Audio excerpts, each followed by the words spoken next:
जय माता दी दोस्तों। तो आपको मालूम ही होगा कि हिंदू धर्म में शव को जलाते समय कपाल क्रिया की जाती है। तो सवाल ये उठता है कि मरने के बाद सर पे डंडा मारने की ये क्रिया क्यों की जाती है। तो आइए जानते हैं शव को जलाते समय सर पर डंडा मारने के पीछे क्या कारण है। तो दोस्तों, मनुष्य की जिंदगी में जन्म के बाद कोई सबसे बड़ा सत्य है तो वह है मृत्यु। साधु हो या संत, राजा हो या फकीर, जिस किसी ने भी इस मृत्यु लोक में जन्म लिया है उसे एक ना एक दिन इसे छोड़कर जाना ही होगा।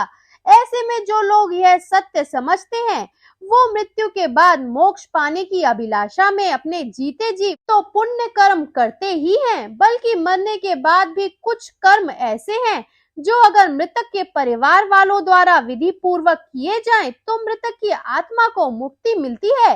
और मित्रों, इन्हीं कर्मों में से एक है अंतिम संस्कार के समय की जाने वाली कपाल क्रिया। कपाल क्रिया में चिता में जल रहे शव के सिर पर 3 बार डंडा मारा जाता है। लेकिन क्या आप जानते हैं कि ऐसा क्यों किया जाता है और चिता में शव के सिर पर डंडा मारने का हमारा ग्रंथों में क्या महत्व बताया गया है। अगर नहीं जानते तो कोई बात नहीं, तो एक बार फिर गरुड़ पुराण के धर्म कांड में मृत्यु के बाद किए जाने वाले कर्मों से जुड़ी बहुत सी मान्यताओं का वर्णन किया गया है। गरुड़ पुराण में विश्व के अंतिम संस्कार को लेकर एक निश्चित विधि विधान का वर्णन मिलता है, जिसका पालन हिंदू धर्म के किसी भी व्यक्ति के अंतिम संस्कार के समय होता ही है।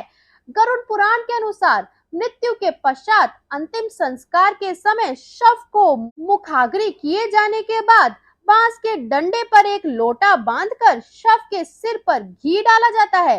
और ऐसा इसलिए होता है ताकि अग्निदाह के समय उनका सिर अच्छे से जल सके। इसके पीछे का एक कारण यह भी है कि मनुष्य के सिर की हड्डी से ज्यादा मजबूत होती है, इसलिए उसे अच्छे से अग्नि में नष्ट करने के उद्देश्य से शव की खोपड़ी पर यह घी डाला जाता है। अब प्रश्न यह उठता है कि शव के कपाल को पूर्ण रूप से नष्ट करना क्यों आवश्यक है। वास्तव में इसे करने के पीछे का कारण भी गरुड़ पुराण में वर्णित है, जिसके अनुसार यदि शव की खोपड़ी अग्निदाह के पश्चात अधजली रह जाती है तब मृतक के अगले जन्म में उसका विकास पूर्ण रूप से नहीं हो पाता है और वो अविकसित ही रह जाता है। इसके अलावा एक धारणा यह भी है कि अगर कपाल क्रिया नहीं की जाए तो मृतक के प्राण पूर्ण रूप से स्वतंत्र नहीं होते हैं और उनके नए जन्म के मार्ग में बाधाएं उत्पन्न हो जाती हैं, जो कि उसके प्रियजन बिल्कुल भी नहीं चाहते हैं।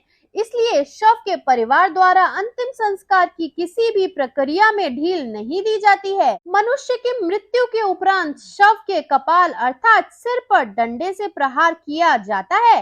तो दोस्तों, प्रचलित मान्यताओं के बीच एक विधि का वर्णन श्राद्ध चंद्रिका पुस्तक में भी वर्णित है, जिसके अनुसार सिर में ब्रह्मा का वास माना गया है, इसलिए शरीर को पूर्ण रूप से मुक्ति प्रदान करने के लिए कपाल क्रिया की जाती है, जिसके लिए मस्तिष्क में स्थित ब्रह्मनेंद्र पंचतत्व का पूर्ण रूप से विलीन होना आवश्यक है।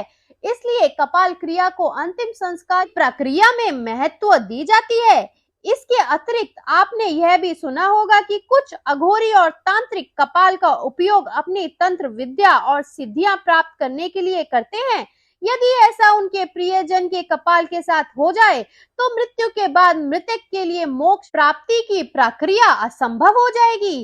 इस कारण भी कपाल क्रिया करना आवश्यक हो जाता है। कपाल क्रिया को समझने के लिए हमें शरीर और इसमें मौजूद 7 चक्रों से जुड़े पहलू को जानना भी आवश्यक है, जिसमें मूलाधार चक्र, स्वादिष्ठान चक्र, मणिपुर चक्र, अहनात चक्र, विशुद्धि चक्र, आज्ञा चक्र और सहस्त्रार चक्र भी शामिल हैं। इनमें से सहस्त्रात्र चक्र को कपाल क्रिया से सीधा जोड़ा हुआ माना जाता है।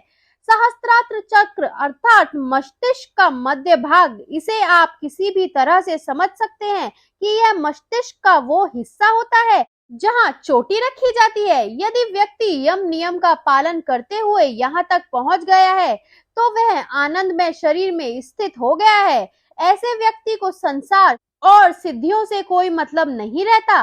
इस चक्र को जागृत करने के लिए लगातार ध्यान की आवश्यकता होती है। शरीर की संरचना में इस स्थान पर अनेक महत्वपूर्ण विदित्व और जीवित्व का संग्रह होता है, इसीलिए इसको मोक्ष का द्वार ही माना जाता है। वास्तव में धर्म शास्त्रों के अनुसार जब मनुष्य की मृत्यु होती है तब हमारी आत्मा उस चक्र से शरीर को छोड़ती है, जिस चक्र के आसपास हमारा संपूर्ण जीवन व्यतीत हुआ होता है। अगर किसी व्यक्ति की मृत्यु के दौरान अपने आप मस्तिष्क फट जाए तो मतलब साफ है कि वह साधारण व्यक्ति बिल्कुल भी नहीं रहा होगा, वह निश्चित ही मोक्ष प्राप्त करने वाला है। तो दोस्तों, हिंदू धर्म में वर्णित है कि कपाल क्रिया से जुड़ी यह मान्यताएं और विधि हिंदू धर्म में विश्वास रखने वाले लोगों के लिए किसी नियम से कम नहीं है। चाहे आप इन मान्यताओं में विश्वास सदैव रखते हो या नहीं, यह मान्यताएं अप्रत्यक्ष रूप से आपके जीवन से लेकर मरण तक आपसे जुड़ी हुई हैं और इसलिए इनके बारे में जानना आपको अति आवश्यक हो जाता है। तो दोस्तों, अगर आपको हमारे ये वीडियो पसंद आया है तो इसे लाइक एंड शेयर करना ना भूलें और ऐसी ही हिंदू धर्म से जुड़ी बातें और उनके कारण जानने के लिए हमारे चैनल को सब्सक्राइब कर लें ताकि आने वाले सभी वीडियोस आप तक पहुंचते रहें।